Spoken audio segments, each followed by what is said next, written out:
सबसे पहले तो आरएलपी के फेसबुक पेज पर डिजिटल समाज की इस कड़ी में जुड़े सभी भाइयों मित्रों को नमस्कार, राम राम। हम सब लॉकडाउन की पालना कर रहे हैं और विश्व महामारी के अंदर प्रधानमंत्री जी ने जो लॉकडाउन इस देश के अंदर लागू किया, उसकी मजबूती से हम लोग पालना कर रहे हैं। देश की सुरक्षा के लिए, इस मानव जीवन को बचाने के लिए हम सब घरों के अंदर बैठे हैं और घरों से ही हम लोग टेलीफोन के जरिए, सोशल मीडिया के जरिए, दूसरे माध्यमों से एक दूसरे का ध्यान रख रहे हैं। कोई व्यक्ति भूखा नहीं सोए। इस विकट समस्या के अंदर भी हम लोग प्रत्येक व्यक्ति की समस्या का समाधान करने का प्रयास कर रहे हैं। काफी समय से इच्छा थी कि आपके बीच पार्टी पेज के माध्यम से मैं आपके बीच संवाद करूं, आपकी समस्याओं से रूबरू हूं और इसी दृष्टि से संभागवार डिजिटल संवाद की कड़ी की शुरुआत की है। और मैंने जोधपुर संभाग, आज शुरुआत का पहला दिन है और पहला जो डिजिटल संवाद का कार्यक्रम रखा वो जोधपुर संभाग से मैंने शुरुआत करी। और जोधपुर संभाग के 7 जिले, जोधपुर, पाली, सिरोही, जालोर, बाड़मेर और आपके जोधपुर, सिरोही, जालोर, बाड़मेर, जैसलमेर, इन जिलों से आज हम आपके बीच में रूबरू हुआ, आपके बीच संवाद के माध्यम से आपके बीच में आया हूँ। निश्चित रूप से ये क्षेत्र मारवाड़ कहा जाता है, जिसमें नागौर जिला, वैसे मारवाड़ के अंदर नागौर भी शामिल होता है, लेकिन जब संभाग अलग बने तब नागौर को अजमेर संभाग के अंदर रख दिया था। बाकी मारवाड़ के रूप से विख्यात ये जिले हमेशा अनूठी संस्कृति और अपने आन बान शान के लिए, चाहे लोक देवताओं का संघर्ष हो, चाहे दूसरा हो, मारवाड़ की अनूठी मिसाल इस देश ने कायम करी। और मारवाड़ी व्यवसायियों ने, जो व्यवसायी है, उन्होंने देश के प्रत्येक कोने के अंदर अपनी धाक जमाई और हिंदुस्तान को आर्थिक प्रगति के पथ पर मारवाड़ी लोग लेके आगे गए और आज अमिट छाप मारवाड़ियों ने पूरे देश और विश्व के पटल पर छोड़ी। आज ये मारवाड़ का वो क्षेत्र है जहाँ अंग्रेजों के राज के बाद सामंती ताकतों का, जागीरदारों का लंबा शासन रहा और उसके बाद अकाल का साया हमेशा हमारे इन जिलों पे, जिस जिले से मैं भी आता हूँ मारवाड़ के अंदर, वैसे संभाग हमारा बदल के अजमेर कर दिया, लेकिन ये भी जोधपुर संभाग का एक हिस्सा मान सकते हैं मारवाड़ का ही, नागौर को, क्योंकि हमारे सबसे ज़्यादा जो नज़दीकी सर्किट है वो सारा वो जोधपुर, नागौर, बाड़मेर मिला हुआ सारा इलाका है। तो उसके बाद अकाल का साया और नेताओं ने लगातार 70 साल के अंदर विकास का ध्यान नहीं रखा, विकास के पथ में हमें आगे नहीं लेके चल गए। उसी का परिणाम है कि मारवाड़ आज विकास के मामले के अंदर पीछे हो गया। ईश्वर की कृपा है कि बाड़मेर के अंदर तेल, गैस, कोयला जैसे अथाक भंडार मिले और प्रचुर मात्रा के अंदर तेल बाड़मेर जिले से निकल रहा है। ये प्रकृति की देन है, भगवान की कृपा है, तेजाजी महाराज की कृपा है, राम शाह पीर की कृपा है कि बाड़मेर और Jaisalmer solar energy, wind energy, कोयला उत्पादन, गैस और पेट्रोल के मामले के अंदर, डीजल के मामले के अंदर आज देश के अंदर विकास की ओर अग्रसर हो रहा है। भाइयों, आशीर्वाद हमेशा मेरे साथ रहा। मुझे आज भी याद है 2018 जनवरी के अंदर, तब आपने हिंदुस्तान की तमाम बड़ी हुंकार रैलियों का रिकॉर्ड तोड़ दिया था 5 से 7 लाख लोग अपने अपने साधनों से बाड़मेर की धरती, बाड़मेर जोधपुर नागौर की धरती के लालों ने, वीरों ने हमेशा लंबी लड़ाई लड़ी और उसी के परिणाम स्वरूप आज किसान कौम सबको बाती है। हमारे रणबांकुरों ने हमेशा देश की सीमाओं की रक्षा करी। 62-65 दुर्भाग्य इस बात का है कि आज इन जिलों के अंदर विकास का जितना काम होना चाहिए, आज़ादी के 70 साल बाद भी अंतिम छोर पे गांव डाणी पे बैठे व्यक्ति को पीने का शुद्ध पानी भी नहीं मिल रहा। सिरोही, पाली, जालौर हमारे जिले जहाँ कहीं सड़क नज़र नहीं आ रही है, कहीं पीने का पानी नज़र नहीं आ रहा है, हमारे लोग परेशान हैं, बिजली नहीं है, रोजगार के साधन नहीं है। तो कहीं कहीं नेताओं की कमी मैं इसमें कह सकता हूँ कि नेताओं की सोच का दीवारा निकल गया था। आज़ादी के 50 साल 70 साल की बात हम करें और आज़ादी के 20 साल बाद अगर ये इसमें शुरुआत करते तो निश्चित रूप से सिंचाई का पानी अगर मारवाड़ की धरती पर आ जाता, सिंचाई का पानी मारवाड़ की धरती पर आ जाता तो आज लोग भी साधन संपन्न होते, उनकी आर्थिक स्थिति अच्छी होती और यहाँ के किसान भी मालामाल होते और उनके बच्चे भी बहुत आगे जाते, यहाँ विकास गतिमान होता।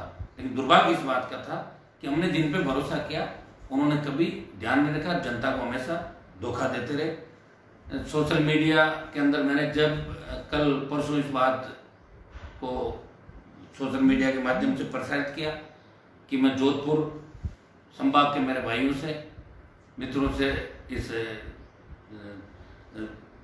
मैं रूबरू इसके अंदर मैं जब आपसे संवाद करूंगा तो हजारों कमेंट, ईमेल के माध्यम से भी आपने अपनी समस्याएं भी बताई और कुछ सुझाव भी मुझे दिए। और ये सही बात है कि मैं सब आपके कहने से करता हूँ, जो आप मुझे कहते हो, जो ज़्यादा लोग कहते हैं वही मैं करता हूँ। सच्चाई के साथ चलता हूँ, अन्याय के खिलाफ लड़ता हूँ। मुझे बहुत बड़ी खुशी हुई, आप बहुत बड़े चिंतित हैं और मैं आपको इतना ही भरोसा दिलाता हूँ कि आने वाला कल आपका है। आने वाला कल जोधपुर संभाग मारवाड़ का, तमाम राजस्थान के नौजवान और किसानों का है। आने वाले समय के अंदर आपको चिंता करने की आवश्यकता नहीं। आपका भाई मजबूती से इस संकट के समय के अंदर भी आपके साथ, हो सकता है कि मैं सड़क पर इसलिए नहीं लड़ पाऊँ कि लॉकडाउन है, हमें लॉकडाउन की पालना बचाना है, हमें प्रत्येक व्यक्ति को बचाना है, हमें उन लाखों लोगों को भी बचाना जो राजस्थान प्रदेश से बाहर दूसरे प्रदेशों के अंदर बैठे हैं। वो किस तरह वहाँ मानसिक वेदना के अंदर वो उस दौर से गुजर रहे हैं। लेकिन मैं इतना ही भरोसा आपको दिलाता हूँ, मैं लगातार संपर्क के अंदर हूँ, आप सबसे भी, आप सबकी समस्याओं को लेके भी हमें 3 बार विधानसभा के अंदर रहा। विधानसभा में हमेशा गांव, गरीब, किसान की मजबूती से लड़ाई लड़ी, 36 कौम की लड़ाई लड़ी। अन्याय कहीं भी हुआ, सम्मान बेनीवाल राजस्थान की विधानसभा के अंदर अपने आला कमानों से टकराया, अलग गया, नई पार्टी बनाई और नई पार्टी बना के 57 सीटों में चुनाव लड़ाए और 9 लाख से ज़्यादा वोट राजस्थान के किसान के बेटों ने, दलित, शोषित 36 कौम के लोगों ने दिए और प्रत्येक जाति को उम्मीदवार भी बनाया।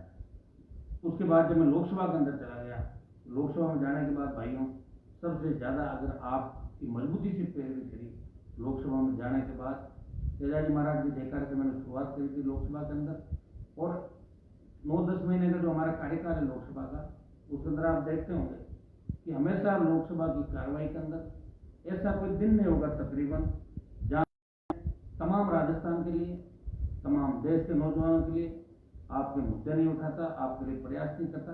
और मैंने तमाम बात प्रधानमंत्री जी के सामने रखी कि इस देश के नौजवानों को रोजगार के साधन कैसे मिले, देश का किसान आगे कैसे बढ़े और देश के प्रत्येक घर के अंदर पीने का शुद्ध पानी कैसे पहुंचे और प्रत्येक क्षेत्र में सिंचाई का पानी कैसे मिले। थोड़ा वापिस होता है, मैंने विधानसभा के अंदर देखा, जो इधर बैठ जाते हैं उधर बैठ जाते हैं, तो उधर से इधर बैठ जाते हैं और मिलाजुली का खेल राजस्थान के अंदर चलता है। इस मिलाजुली के खेल का तोड़ क्या हो सकता है, अभी आपने देखा होगा राजस्थान के अंदर अभी मिलाजुली के खेल का परिणाम आपने देखा होगा। आप सोशल साइट पे जो लोग हैं बहुत समझदार हैं, हर चीज का ध्यान रखते हैं, बारीकी से उसका अध्ययन भी करते हैं।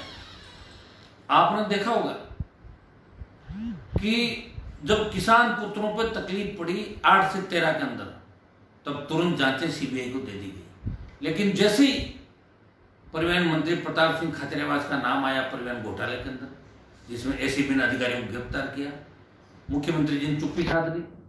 बीजेपी के विधायक बोले नहीं, बीजेपी के एक भी नेता ने विधानसभा के अंदर इस मामले को नहीं उठाया। सिर्फ आरएलपी के 3 विधायक विधानसभा के अंदर लड़ाई लड़ रहे थे और हनुमान बेनीवाल सड़क पर संघर्ष कर रहा था। और मैं आपको धन्यवाद दूंगा कि आप आरएलपी के मेरे भाइयों ने भी प्रत्येक जिला मुख्यालय पर प्रदर्शन किया। तो इससे आपको नहीं लगता कि मिलाजुली का खेल है? एक बार आप तो मैं आपसे यही आह्वान करूंगा कि आज कोई राजनीतिक भाषण में नहीं दे रहा हूँ। इस तकलीफ के दौर के अंदर आपने जितने भी समस्याएं सुझाव मुझे दिए, मैं सुझावों पे तो अमल करूंगा ही करूंगा। आपकी समस्याओं का समाधान करने के लिए भी हनुमान बेनीवाल पूरी ताकत के साथ आपके साथ लगा है। इतना मैं भरोसा दिलाता हूँ, मैं आपको धोखा नहीं दूंगा, आपके लिए हमेशा लड़ाई लड़ूंगा। भाइयों, 18-20 साल के अंदर कितनी बार मंत्री पदों को ठोकर मारी। लोग तो अगर उसको थोड़ा सा दे दो तो पॉलिटिक्स के अंदर कहाँ से कहाँ चले जाते। नंबर 3 और 4 की लड़ाई आज तक लड़ी, यहाँ आपका भाई नंबर 1 की लड़ाई लड़ रहा है। किसान का बेटा राजस्थान का सीएम बना। इसके लिए मैंने पिछली बार भी खूब प्रयास किए थे, लेकिन दुर्भाग्य था कि वो आज तक अपना सपना पूरा नहीं हुआ। मैं आपको विश्वास दिलाता हूँ कि 36 कौम को साथ लेके, दलित, शोषित और तमाम तबकों को साथ लेके 2023 के अंदर इस लड़ाई को मजबूत तरीके से लड़ेंगे। लेकिन उससे पहले हमें कोरोना से जीतना है। आज खुशी की बात यह है कि हिंदुस्तान की गणना उन देशों के अंदर होने लगी, अमेरिका, स्पेन, जर्मनी, इंग्लैंड, जो अपने आप को ताकतवर देश मानते थे। चाइना ताकतवर मानता था, अपने आप को विज्ञान के मामले में इतनी मानते थे कि हमने बहुत बड़ी उन्नति कर ली। लेकिन वो हजारों मौतें हो गई, लाखों मौतों का आंकड़ा पार कर गए। लेकिन हिंदुस्तान प्रधानमंत्री जी के नेतृत्व में लॉकडाउन की पालना कर रहे देश, जनता कर्फ्यू के बाद घर घर दिए जला के कोरोना वॉरियर्स को भी मजबूती दी। और आपने कहा कि कोरोना योद्धाओं के साथ पूरा देश खड़ा है। संकट के समय के अंदर राजनीति से ऊपर उठे इस हिंदुस्तान के किसान और नौजवान इस मामले में मजबूती से लगे हुए। जोधपुर संभाग की जो आज हमारा डिजिटल संवाद कार्यक्रम है, सबसे पहले पेयजल की मैं समस्या के बारे में थोड़ा सा आप लोगों को बता दूं। मेरे पास कई कमेंट भी आए थे। जालोर, पाली से लेके पाली, जालोर, सिरोही, बाड़मेर, जैसलमेर, जोधपुर, इन 6 जिलों के अंदर निश्चित रूप से पीने के पानी की बहुत गंभीर समस्या है। इंदिरा गांधी नहर का पीने का पानी भी आ रहा है, धर्मदा नहर का पानी का पीने का पानी, सिंचाई का। हमारा जो पाली के बांध बने हुए हैं, इन पाली के जो हमारे बांध है, चाहे जमाई बांध हो, चाहे सरदार सरोवर बांध हो, इनसे पीने के पानी के साथ सिंचाई के पानी की प्रयास जरूर सरकार कर रही है। लेकिन पीने के पानी की अभी भी प्रत्येक घर को पीने का पानी नहीं मिल रहा। मैं इतना ही विश्वास आपको दिलाता हूँ कि प्रधानमंत्री जी ने जो प्रत्येक घर पे नल, प्रत्येक घर को जल, शुद्ध जल और नल जो योजना चालू की है, मैं आपको विश्वास दिलाता हूँ कि 1.5-2 साल के अंदर अंदर इस देश के, इस आपके पूरे संभाग के, जोधपुर संभाग के प्रत्येक गांव, प्रत्येक घर और प्रत्येक ढाणी, क्योंकि यहाँ ढाणियों में बहुत ज्यादा लोग रहते हैं, प्रत्येक ढाणी पीने का शुद्ध पेयजल एक योजना के तहत, उसमें आपका भी सहयोग चाहिएगा। जनता की भी भागीदारी के बिना कोई योजना मूर्त रूप नहीं ले पाती। इसलिए मैं आपको भी आह्वान करूंगा कि आपको भी इस योजना के अंदर सबका साथ देना है। और मैं आपको विश्वास दिलाता हूं कि विकास के मामले के अंदर आपको साथ लेकर चलेंगे। सड़कों के मामले में आपको भरोसा दिलाता हूं कि आने वाले समय के अंदर आरएलपी पार्टी मजबूती से जोधपुर संभाग के अंदर सड़कों का जाल कैसे बिछे, कैसे दिल्ली की सरकार का पैसा खर्च हो, और किस तरह स्टेट गवर्नमेंट यहाँ जोधपुर के इन संभाग के इन जिलों पर विशेष रूप से ध्यान दे। इस मामले में भी हनुमान बेनीवाल और आरएलपी पार्टी पूरा प्रयास, प्रत्येक व्यक्ति को विकास के साथ जोड़ने का प्रयास हम करेंगे। यहाँ एक बात ये भी आई थी बाड़मेर, जैसलमेर, जालोर इन जिलों से कि बॉर्डर के इन जिलों के अंदर नेटवर्क की बहुत बड़ी प्रॉब्लम है। मैं आपको विश्वास दिलाता हूँ कि नेटवर्क की इस प्रॉब्लम को दूर करने के लिए BSNL जो है वो लैंडलाइन के माध्यम से इस नेटवर्क की प्रॉब्लम को सुधारे। और दूसरे भी जहाँ अतिरिक्त टावर लगाने की व्यवस्था प्राइवेट कंपनियों से हम बात करेंगे, वो भी लगा के। और जियो के नेटवर्क की कई जगह बात थी। तो मैं आपको विश्वास दिलाता हूँ कि नेटवर्क जब हमारी लैंडलाइन लगेगी तो उससे नेट की समस्या का भी समाधान होगा। और नेटवर्क की समस्या का समाधान कैसे, चूंकि ये पूरा मिलिट्री का मैक्सिमम एरिया, इसके कई बात दूसरी प्रॉब्लम भी आ जाती है, देश की सुरक्षा से जुड़े हुए मामले भी। मैं आपको भरोसा दिलाता हूँ इस समस्या के समाधान की भी हम बात करेंगे। और सिंचाई की बात हमने, आप लोकसभा के अंदर देखते हो, मैं रोज बात करता हूँ आपके सिंचाई मंत्री जी का, और मेरा एक दिन सवाल भी लगा था, आपने देखा होगा, मैं तो उनको पूछ रहा था और उन्होंने कहा भी था तो प्रयास करेंगे। मैंने कहा जोधपुर, नागौर, बाड़मेर, जैसलमेर, पाली, सिरोही जो संभाग के और जो हमारे जिले हैं, इनको आप किस तरह खेत खेत सिंचाई का पानी लाएंगे। मैं आपको इतना ही विश्वास दिलाता हूँ, मैं प्रधानमंत्री जी से व्यक्तिगत मिलकर भी, एनडीए का हिस्सेदार पार्टी आरएलपी घटक दल है, तो प्रधानमंत्री जी से हर बार लोकसभा होती है सत्र के अंदर, और शुरुआती दिन में और 2-3 बार बात हो जाती है। ये सौभाग्य आपकी वजह से मिला, नई पार्टी बनाई, आपने मौका दिया। तो जब आरएलपी का गठबंधन हुआ तो एनडीए घटक दल के रूप में आरएलपी हमेशा अपनी बात पुरजोर तरीके से लोकसभा के पटल पर अलग से और प्रधानमंत्री के साथ ऑल पार्टी मीटिंग और एनडीए की मीटिंग में मैं पुरजोर तरीके से आपकी बात हमेशा रखता हूँ, और उसी का परिणाम है कि राजस्थान को बहुत जल्द कुछ मिलने वाला है। तो दुर्भाग्य इस बात का है कि कोरोना आ गया, नहीं तो निश्चित रूप से मारवाड़ के लिए, नागौर, जोधपुर, बाड़मेर, इन तमाम जिलों के लिए बड़ी घोषणाएं इस बार हम कराते हैं, राजस्थान के लिए बड़ी घोषणाएं कराते हैं। समय लगेगा, लेकिन कोरोना को जब हम हरा लेंगे उसके बाद विश्व स्तर पर भारत एक महाशक्ति बन के उभरेगा और दुनिया को भारत का लोहा मानना पड़ेगा। इसमें आपकी हमारी सबकी भूमिका रहेगी। मैं सिंचाई की जो परियोजना नर्मदा और इंदिरा गांधी नहर से जो मोहनगढ़ जैसलमेर के अंदर सिंचाई का पानी आता, नर्मदा से जालोर, बूढ़ा मालानी इस इलाके के अंदर आता, मैं विश्वास दिलाता हूँ गुजरात और अन्य इन सरकारों से बात करके इन तमाम जिलों में। दूसरे हमारे पाली के जो बांध है दोनों, सरदार सरोवर और जो दूसरा बांध हमारा पाली जिले का, ये जो इस पाली के जवाई बांध, सरदार सरोवर बांध, इन बांध का जो कैचमेंट एरिया है उनके अंदर बहुत ज्यादा अतिक्रमण हो गया, कच्चा भी है। तो इसमें ज्यादा से ज्यादा पानी की आवक कैसे हो, पानी का ठहराव कैसे हो, ताकि बाद में लंबे चौड़े इलाके के अंदर सिंचाई कर सके। तो इसके अंदर भी बड़ी योजना बना के और हम इस दिशा में काम करने का राजस्थान सरकार, दिल्ली की सरकार दोनों से बात करेंगे। निश्चित रूप से इन जिलों में सिंचाई क्षेत्र बढ़े, ये हम पुरजोर तरीके से इस बात को रखेंगे। भाइयों, बाड़मेर के अंदर रिफाइनरी को लेकर कभी कांग्रेस की सरकार रही, कभी बीजेपी की रही, हमेशा चलता रहा, कभी रिफाइनरी कहाँ लगेगी, कभी कहाँ लगेगी, इसको लेकर लंबा समय निकाल दिया। और उसका नुकसान हमें ये हुआ कि जिस तेल के अंदर हमने जो तेल निकलता था बाड़मेर की धरती पे, वो रिफाइंड होने के लिए गुजरात जाता था, उससे जो पैसा हमें मिलना चाहिए, जो रॉयल्टी राजस्थान की सरकार को मिलनी चाहिए, वो हमें नहीं मिल पाई। अगर रिफाइनरी हमारे यहाँ होती तो निश्चित रूप से इतना पैसा हमारी सरकार को मिलता। तो वो भी, चूंकि मैं इस आपकी जो पेट्रोलियम कमेटी है परामर्शदात्री, इस केंद्रीय कमेटी का मैं मेंबर भी हूँ, जिसके अध्यक्ष खुद पेट्रोलियम मंत्री है, तो मैंने इस मामले को उठाया भी था जोरदार तरीके से कि हमारे जो भी बाड़मेर के अंदर चाहे पेट्रोल, गैस, कोयला बनता है, चाहे हमारी जैसलमेर में विंड एनर्जी, सोलर एनर्जी, और इस सब का CSR फंड कंपनियों का इस जिले के अंदर लगे सिस्टम होता है कि कंपनी अपना 2% जो कमाई, शुद्ध कमाई जो बचत होती है उसका 2% उस इलाके के अंदर विकास में लगाती है। लेकिन कोई नहीं लगा रहा, 1 रुपया भी। मैंने लोकसभा के अंदर उठाया था कि जिस बाड़मेर के गांव के अंदर गैस निकलती है, जहाँ तेल निकलता है, जहाँ कोयला बनता है, वहाँ गैस के चूल्हे भी नहीं लोगों के अंदर, तो कहाँ कनेक्शन दिए। तो इसमें हम दिल्ली की सरकार से मांग करें बार बार कि CSR फंड संबंधित इलाकों में खर्च हो और स्थानीय लोगों को रोजगार मिले, 80% रोजगार स्थानीय लोगों को मिले।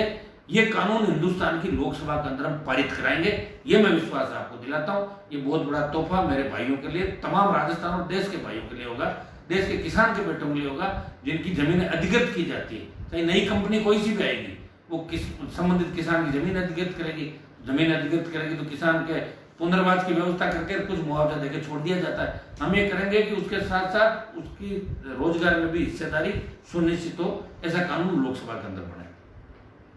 बाड़मेर के अंदर जब पेट्रोल डीजल निकल रहा है तो बाड़मेर में पेट्रोकेमिकल विषय से जुड़ी ITI डिप्लोमा कोर्स के संस्थान शुरू हो, पेट्रोकेमिकल उत्पादों की खपत के लिए इंडस्ट्रियल कॉरिडोर बने ताकि रोजगार यहाँ पे मिल सके। वेस्ट जैसलमेर के अंदर विंड एनर्जी का बहुत ज्यादा है, लेकिन स्थानीय लोगों को रोजगार की हर जगह ये दिक्कत रहती है। और रिफाइनरी का काम जो चल रहा है वो तेजी से रिफाइनरी का काम करे, इसमें भी दिल्ली की सरकार तो कर ही रही है, लेकिन राजस्थान की सरकार को भी इस मामले में महत्वपूर्ण भूमिका निभानी चाहिए। अभी जो प्राकृतिक आपदा आई थी तब मैंने देखा था देश के प्रदेश के नेताओं को, मैं किसी पर आरोप नहीं लगाना चाहता, लेकिन हिंदुस्तान की लोकसभा के अंदर प्रधानमंत्री जी के साथ NDA की मीटिंग के अंदर और ऑल पार्टी मीटिंग के अंदर एक ही मुद्दा मैंने उठाया कि राजस्थान के बाड़मेर, जैसलमेर, जालोर और गुजरात और पंजाब के अंदर टिड्डी ने लाखों हेक्टर जमीन को चौपट कर दिया। हमारे राजस्थान के बाड़मेर, गुजरात और पंजाब के 6274 गांव चपेट में आ गए और 7 लाख हेक्टर जमीन पे खड़ी फसलों को टिड्डी ने चौपट किया और इसमें 700 करोड़ से ज्यादा नुकसान राजस्थान को हुआ। बाड़मेर, जैसलमेर से, जालोर से जो 6 जिले थे जहाँ टिड्डी आई थी वहां बहुत बड़ा नुकसान हुआ। और उसके अंदर जब मामला लोकसभा के अंदर उठाया, प्रधानमंत्री जी के साथ NDA की मीटिंग के अंदर बात कही और भाइयों ऑल पार्टी मीटिंग में जब बात की तो उसी का परिणाम था कि केंद्रीय दल लोकसभा में हनुमान बेनीवाल के मामला उठाने के बाद बाड़मेर, जैसलमेर और राजस्थान की धरती पर पहुंचा। केंद्रीय दल ने अपनी रिपोर्ट भी दी, लेकिन दिल्ली की सरकार ने अभी तक एक पैसा रिलीज नहीं किया। इतने में कोरोना आ गया। मैं आपको विश्वास दिलाता हूं कि टिड्डी प्रभावित इन किसानों को मुआवजा दिलाएंगे। अभी विश्व जो टिड्डी का चेतावनी संगठन है भारत का, उसने अभी एक और चेतावनी दी है कि जून के अंदर टिड्डियों का बड़ा हमला फिर हो सकता है। फिर मैं दिल्ली की सरकार से डिमांड करूंगा, जून तक तो वैसे हो सकता है कि हम बीच में दिल्ली भी जाना हो जाए, प्रधानमंत्री जी मिलने की बात भी करेंगे। टिड्डी के हमले में जो पहले फसलों को नुकसान हुआ उनका मुआवजा अलग से दे। और उस समय जब टिड्डियों ने हमला किया था तो गुजरात, राजस्थान और पंजाब में एक साथ टिड्डी का अटैक हुआ। गुजरात में टिड्डी से कम नुकसान इसलिए हुआ कि दिल्ली की जो टिड्डी नियंत्रण महकमा है वो केंद्र सरकार का अधीन आता है, वहां राज्य सरकार ने पूरी मदद करी और स्प्रे करके उस टिड्डी को वहीं बॉर्डर पर रोक दिया। लेकिन हमारी सरकार ने टिड्डी जब आई राजस्थान के अंदर बॉर्डर पे तो हमारी सरकार ने कोई उसका टिड्डी को मारने का कोई प्रयास नहीं किया और ये कह के रह गए कि अपने आप देखेंगे तो केंद्र का मामला और टिड्डी फसलों को खा गई, चट कर गई, बहुत बड़ा नुकसान हुआ। इसमें राजस्थान सरकार की घोर लापरवाही रही है। लेकिन मैंने दिल्ली की सरकार से मुआवजे की मांग करी है कि दिल्ली की सरकार राहत पैकेज की घोषणा करे। राजस्थान के भरोसे किसानों को मरने के लिए नहीं छोड़ेंगे। ये हनुमान बेनीवाल ने पढ़ लिया था। मैं विश्वास दिलाता हूँ कि टिड्डी से जो नुकसान हुआ उसकी भरपाई करने का पूरा प्रयास करेंगे। फसल बीमा कंपनियां जो बीच में भाग गई उनको वापिस लाके किसानों को उनका हक भी दिलाएंगे। जो बड़े बड़े घोटाले फसल कंपनियों के माध्यम से हुए अब इनको रोकने के लिए भी पुरजोर तरीके से हम रोकथाम करा के और टिड्डी प्रभावित जो इलाका है इसमें हम इस पैकेज की घोषणा बाड़मेर, जैसलमेर, जालोर जिले के अंदर करेंगे। अलग अलग विभागों की भर्तियों को लेकर ईमेल आ रहे हैं, कमेंट आ रहे हैं। मैं हर संभव प्रयास कर रहा हूँ। सबसे ज्यादा मैं ही लड़ रहा हूँ राजस्थान के अंदर। बेरोजगारों को रोजगार, अपूर्ण भर्तियां पूरी करो। 2 दिन पहले ट्विटर के ऊपर अभियान चलाया, आपने जोरदार तरीके से ट्वीट भी किए। बहुत प्रिंट मीडिया ने भी इसको मजबूत तरीके से इसको छापा था और सरकार का हमने ध्यान आकर्षित ट्विटर के माध्यम से किया था।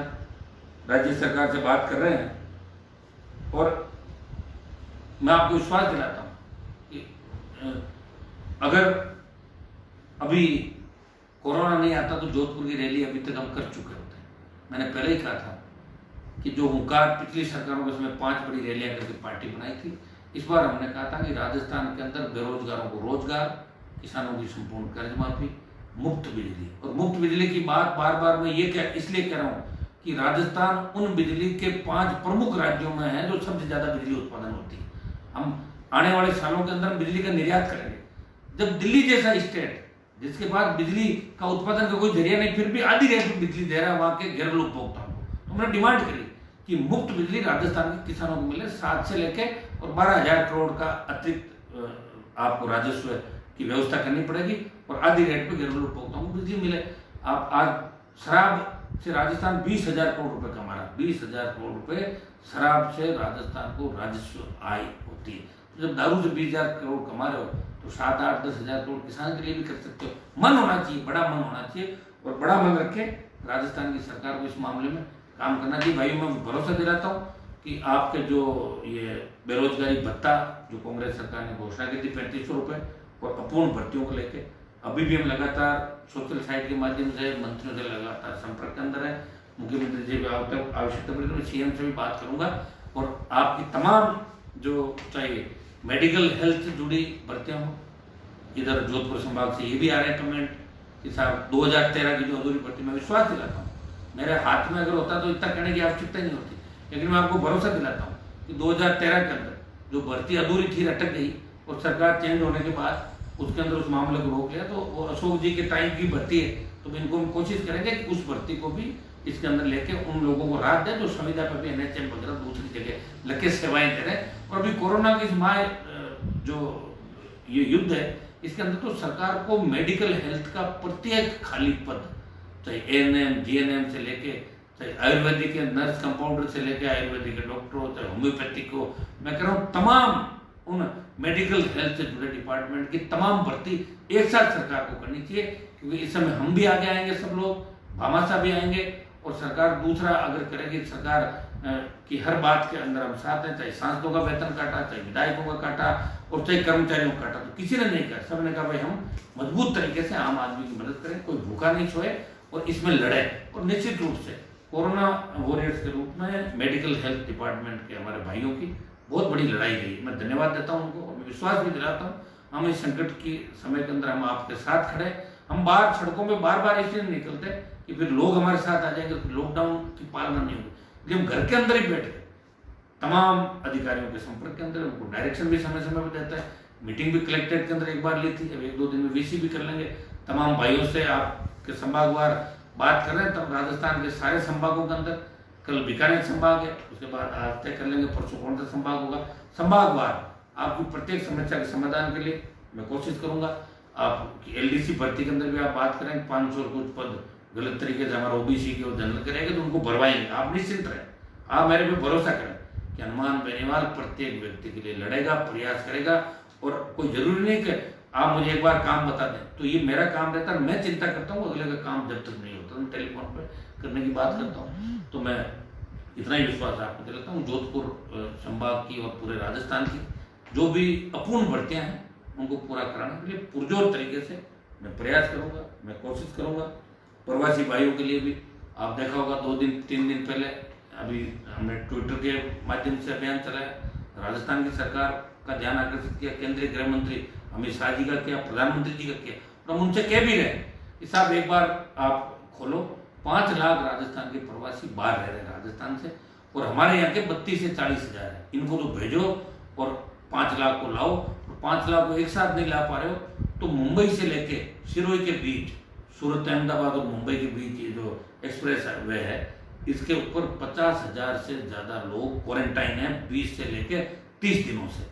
और दूसरी जगह बॉर्डर अलग अलग बॉर्डर पे, चाहे रतनपुर का बॉर्डर हो, चाहे यूपी का हो, चाहे दिल्ली का हो, चाहे पंजाब का, हर जगह लोग बैठे हैं। तो जो क्वारंटाइन हो गए, जिन्होंने अवधि पूरी कर ली, जिनके साथ महिलाएं बच्चे भी है, तो इसमें आप लोग हमें परमिशन दें। मैं राजस्थान की सरकार से भी अपील करूंगा, संबंधित सरकार से जो क्वारंटाइन हो गए उन लोगों को एक बार लेके आ जाए, उसके बाद फिर दूसरा चरण चलाएं और फिर तीसरा चरण चलाएं और सारे लोगों को एक एक करके जो उनको गांव की याद है उनको लाएं। मैं वहां बैठे मेरे भाइयों को ये भी कहना चाहूंगा इस सोशल मीडिया के माध्यम से, आप घबराएं नहीं, मजबूत रखें। मानसिक रूप से आपको मजबूती रखनी है कोरोना के टाइम के अंदर। कोरोना के अंदर जो ज्यादातर मौतें हुई है ना लोगों की, उसके अंदर ये बताते हैं कि जिनका विल पावर मजबूत है उसका कुछ भी नहीं बिगाड़ पाया, कोरोना भाग गया। तो आपको इसका मतलब ये नहीं कि अपन कोरोना प्रभावित इलाकों के अंदर जाए, लेकिन मजबूती अपने को रखनी है कि भाई कहीं न कहीं किसी न किसी तरीके से इस चीज की पालना भी हो। एक साथ सरकार भी 5 लाख लोगों को ला नहीं सकती, क्योंकि 5 लाख लोग किस हॉट स्पॉट से आए, किस जगह से आए, तो हर चीज का ध्यान भी रखना। मैं आपको विश्वास दिलाता हूँ कि आप लोग धैर्य रखें, आपको हम सबको राजस्थान आपके गांव और ढाणी लाएंगे, ये मैं विश्वास आपको दिलाता हूँ। हम लगे हुए हैं, कोई जरूरी नहीं कि आपके सामने कोई सड़क पे चल के आगे आगे लेके हम जाए, पीछे आप चले तब आपको लगे। हम यहाँ बैठे भी आपके लिए प्रयास कर रहे हैं, कोशिश कर रहे हैं। दिल्ली भी प्रधानमंत्री जी से भी बात कर रहे हैं, संवाद कर रहे हैं, मुख्यमंत्री जी से भी मैसेज करवा रहे हैं भाई आप लोग राजस्थान के हमारे भाइयों को एक बार राजस्थान लेके आए, जो लोग यहाँ फंसे हैं उनको बाहर भेजने की भी व्यवस्था करें। दूसरा भाइयों, जोधपुर मुख्यमंत्री जी का खुद का गृह जिला है। जोधपुर के अंदर 3 बार मुख्यमंत्री जी यहाँ रह गए, क्योंकि जोधपुर में जब बरसात ज़्यादा होती है तो जोधपुर शहर के अंदर भी बारिश के समय यह हालात होते हैं कि वहाँ के शहर वासी असमय बताते हैं कि वहाँ ड्रेनेज जो सिस्टम है वो प्रॉपर नहीं है। तो इसमें मैं आपको विश्वास दिलाता हूँ कि मैं पार्टी के माध्यम से भी और मैं व्यक्तिगत रूप से भी अब हम सारे अधिकारियों को दिल्ली में भी या प्रदेश के मुख्यमंत्री जी जितने भी अधिकारी हैं, मंत्री हैं, उन सबको पार्टी के प्लेटफॉर्म पर भी हम लेटर लिखेंगे, ज्ञापन देंगे। आवश्यकता पड़ी तो कोरोना खत्म होने के बाद प्रदर्शनों की तैयारी भी करेंगे। अभी तो हम कर नहीं सकते, अभी तो आपको बचाना जरूरी है हमें। तो मैं आपको विश्वास करता हूँ सरकार पे समय समय पे हम सरकार का ध्यान आकर्षित कराएंगे। आज जोधपुर संभाग से शुरुआत करने का प्रमुख कारण ये भी था कि आपका RLP के जो प्रदेशाध्यक्ष है वो भी जोधपुर जिले से आते हैं, दलित समुदाय से हैं और बहुत एक्टिव है, मजबूती से वो लगे हुए हैं। भाइयों, मैं आपको इतना ही विश्वास दिलाता हूँ कि जोधपुर के अंदर भी जो हमारा कृषि विश्वविद्यालय जोधपुर के अंदर जो खोलने की बात थी, न भवन है न अभी कोई दूसरा मामला है, तो जो मामले अटके हैं, चाहे वो जोधपुर जिले का हो, चाहे पाली का हो, चाहे सिरोही का हो, चाहे बाड़मेर का हो, चाहे जालोर का हो, चाहे जैसलमेर का हो, तो तमाम इन जिलों के भाइयों के लिए हनुमान बेनीवाल साथ है। क्योंकि आपने मुझे बहुत मजबूती दी, मुझे पता है कि बाड़मेर के अंदर किन विकट परिस्थितियों के अंदर आपने वोट की चोट 2018 के अंदर दी थी, और आज भी बाड़मेर से इतना आत्मीयता का रिश्ता है कि बाड़मेर के अंदर जब आप अपने भाई को देखते हो तो तमाम पार्टियां भूल के आप साथ खड़े हो जाते हो। कुछ सरफिरों ने बीच में प्रयास भी किया था, कई लोग सामाजिक स्वार्थ बिगाड़ने का काम भी करेंगे, लेकिन भाइयों हमें सामाजिक स्वार्थ किसी भी कीमत पर नहीं बिगाड़ना। एक सोशल मीडिया के माध्यम से ये भी संदेश आपको दूंगा कि कोई जरा सा 2 बात कहीं लिख दे तो बिना जानकारी के उस पर आप कमेंट करने से पहले या शेयर करने से पहले उस बात को देखो कि उसका परिणाम क्या होगा। और आपको ये चीज तो माननी पड़ेगी कौन आपके लिए लड़ रहा है और कौन पार्टियों के जयकारे लगा रहा है। या 23 की लड़ाई भी है, आपको हमको मिलकर लड़नी, आज उसकी हम चर्चा नहीं करेंगे। इतना ही विश्वास मैं आपको दिलाता हूँ कि जोधपुर जिले के अंदर भी जो जोधपुर जिले ने मेरा साथ दिया, एक तो मुझे विधायक दिया वहाँ का, भोपालगढ़ का जीता के हनुमान बेनीवाल को ताकत दी, लूणी के अंदर अच्छे वोट दिए, बिलाड़ा के अंदर 40,000 के लगभग वोट दिए, और जोधपुर जिले और बाड़मेर इन तमाम जिलों के नौजवान हमेशा कहीं भी उकार पड़ी, हमेशा आपने मेरा साथ दिया, हमेशा आपने मुझे वहाँ चाहे NSU ABP में काम करते होंगे, लेकिन हनुमान बेनीवाल के लिए आप ये पार्टियां छोड़ के उसके साथ खड़े रहते हैं।